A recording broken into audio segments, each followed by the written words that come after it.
encontro de Deus com Moisés, de Moisés com Deus, e a ação primeira é sempre de Deus. É Ele que vem ao nosso encontro, é Ele que se revela a nós, é Ele que se dá a nós. E a gente faz essa experiência no dia a dia da nossa existência. O Senhor, no aspecto da vivência litúrgica da igreja, aqui, Ele se revela a nós, na palavra, na Eucaristia, no encontro de irmãos. É Deus que se revela a nós, mas também Deus se revela na realidade aí fora, onde aí nós precisamos ter mais atenção para observar a presença de Deus nos acontecimentos da vida. Deus que vai ao nosso encontro. E ao ir ao encontro de Moisés, ao se revelar a Moisés pela sarça que se consumia, estando ali com Moisés, ele diz o que ele quer de Moisés. Ele pede que Moisés vá libertar o seu povo. Mas vá sozinho? Não, Deus vai com ele. Como Deus vai conosco toda vez que nos chama a uma grande missão. Ele está conosco, nos envia e nos ajuda nesta mudança que precisamos fazer. Moisés teve a vida transformada num encontro com o Senhor. A nossa vida também, toda ela é transformada num encontro com o Senhor. Moisés abraçou a missão de anunciar ao povo de Israel a libertação. Esse povo que estava escravo no Egito. Esse povo que queria a volta para Deus. E Moisés foi ajudá-los com o auxílio de Deus. Pensando nisso, também ao nos encontrar com Deus, ao deixar que a sua palavra fale ao nosso coração, Deus também muda a nossa vida, transforma a nossa realidade e nos envia em missão. Nós devemos nos perguntar: o que Deus espera de nós? Qual é a missão que Deus me confia? O que Ele deseja de mim? E tendo clareza dessa resposta, a gente possa libertar aquilo que precisa ser libertado. Vamos começar primeiro na nossa própria vida. Do que eu preciso ser liberto para servir mais de perto o Senhor e com fidelidade? Tem muitas coisas que nos deixam escravos. Nós somos escravos de muitas coisas.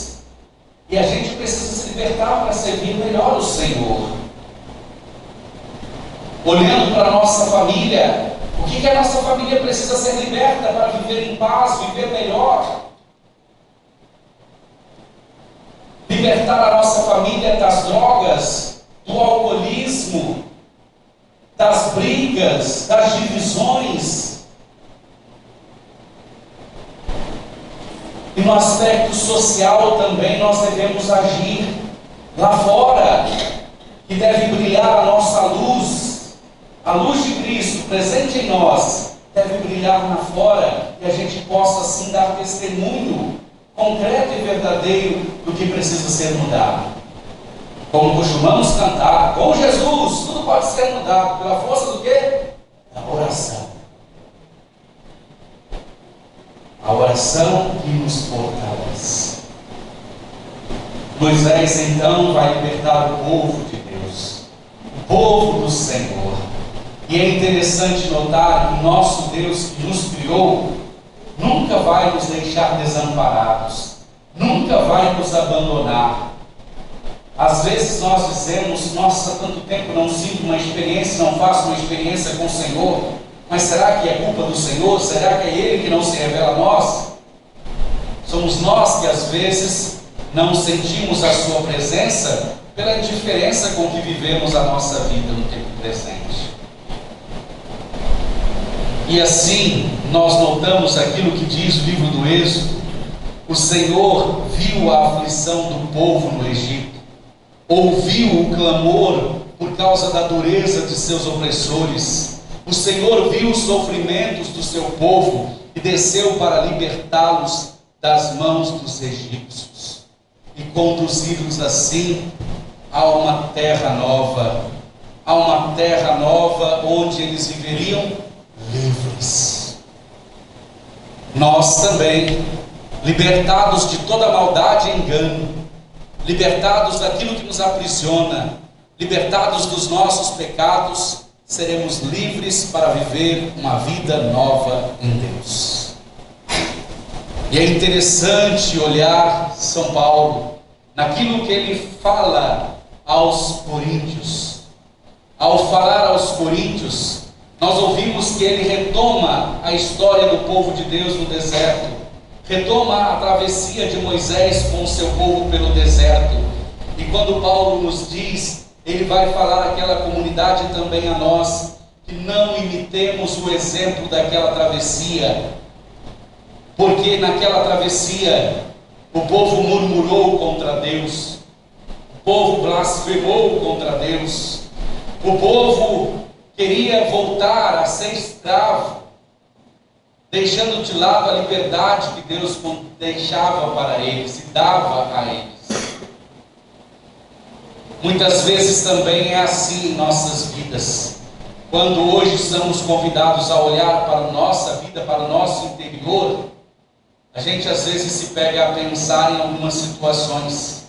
Por exemplo, o povo caminhou durante muito tempo no Egito, no deserto. Caminhou durante muito tempo no deserto. Durante muitos anos o povo caminhou no deserto para chegar a essa terra prometida. E nesse tanto tempo de caminhada, o povo começou a reclamar. Olhemos também a nossa vida. Quantas são as vezes que nós nos pegamos reclamando das coisas? Quantas são as vezes que nós nos pegamos murmurando contra Deus? E diante daquilo que fazemos, nós sempre queremos encontrar um culpado por aquilo que estamos passando. Se eu estou passando por esse sofrimento, a culpa é tua. Se eu estou passando por essa dificuldade, a culpa é tua. A gente nunca olha para a gente e diz assim, a culpa é minha. Eu estou passando por isso porque eu errei. A culpa é toda minha. Perdão, desculpa. Mas não, a gente prefere sempre colocar a culpa no outro daquilo que estamos vivendo. E quando nós não achamos mais alguém para culpar, porque não existe, a gente culpa Deus. Deus nos abandonou. Jamais, Deus não faz isso. E a gente se recorda também essa ideia de se colocar a culpa num e no outro e nunca se enxergar. Recordam lá no livro do Gênesis? Quando o homem e a mulher pecaram, comendo do fruto que Deus o proibiu de tocar, Adão culpou quem? Eva. Eva culpou quem? E a serpente não tinha mais quem culpar, então ficou em cima dela mesma.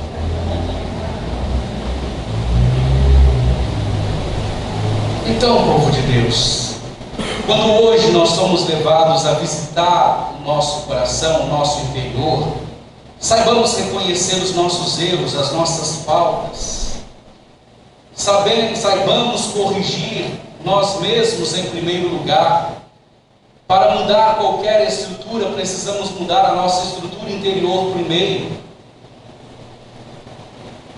E assim, diante das palavras de São Paulo, para aqueles que não se sentem culpados de nada, que acham que o culpado é sempre o outro, ele diz: olha, quem julga estar de pé, tome cuidado para não cair. Com a nossa mania de sempre apontar para o outro e achar que a gente está isento de determinadas situações.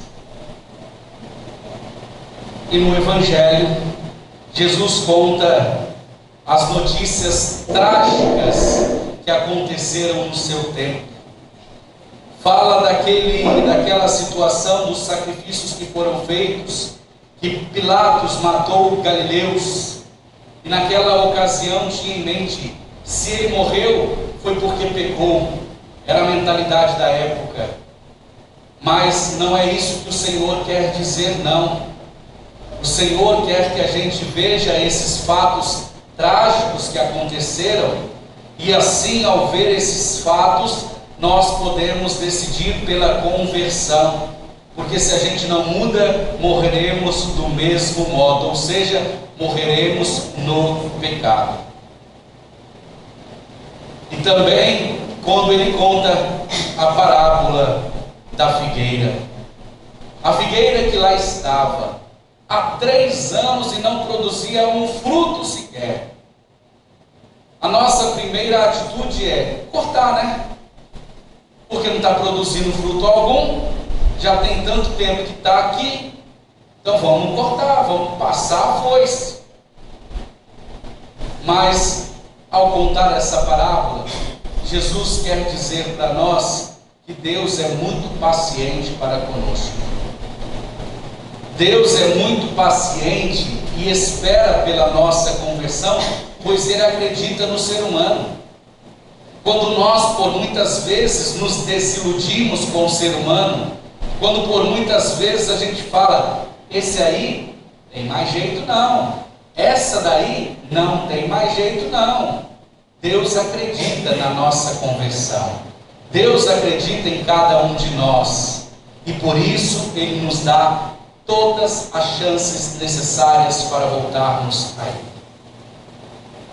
E falando desse tempo quaresmal, que é um tempo de conversão, e quando o Senhor nos conta esta parábola da figueira, onde intercede ao patrão para que não corte esta figueira, mas deixe por mais 1 ano, para ver se ela vai produzir frutos. E quando nós somos convidados a olhar para o nosso interior, então nós precisamos fazer o quê? Cavar a nossa volta. Nós precisamos adubar a nossa vida, para que, passado esse tempo, nós produzamos frutos de bondade, de justiça, de amor, de misericórdia, de compaixão. Frutos bons para o Senhor e para todos aqueles que convivem conosco. É hora então da gente saber olhar para a nossa própria vida, olhar para a nossa figueira, que somos nós mesmos, e adubá-la. E o adubo é a palavra de Deus, é a vida no Espírito de Deus, é a Eucaristia, é a vida de oração. Tudo isso aduba a nossa vida, para que a gente se fortaleça e, se fortalecendo, possamos dar muitos frutos. E como nós rezamos nos salmos do dia, no início da nossa celebração, a água que nos rega vem de Deus, a água viva, a água que nos purifica, que nos lava, que nos restaura de novo. Então, meus irmãos e minhas irmãs, vamos aproveitar a liturgia deste domingo para nos visitar. Há quanto tempo você não olha o seu coração, o seu interior? E pare de olhar para a vida do outro se você não olha a sua vida. Para de querer julgar o outro se você não se julga a si mesmo. E assim, as palavras de Paulo para nós é um alerta. Quem julga estar de pé, cuidado para não cair. O Senhor, como cantamos no Salmo responsorial, é bondoso e compassivo. Ele nos dá as chances que precisamos para mudar de vida e voltar para Ele. Louvado seja nosso Senhor Jesus Cristo. Para sempre seja louvado.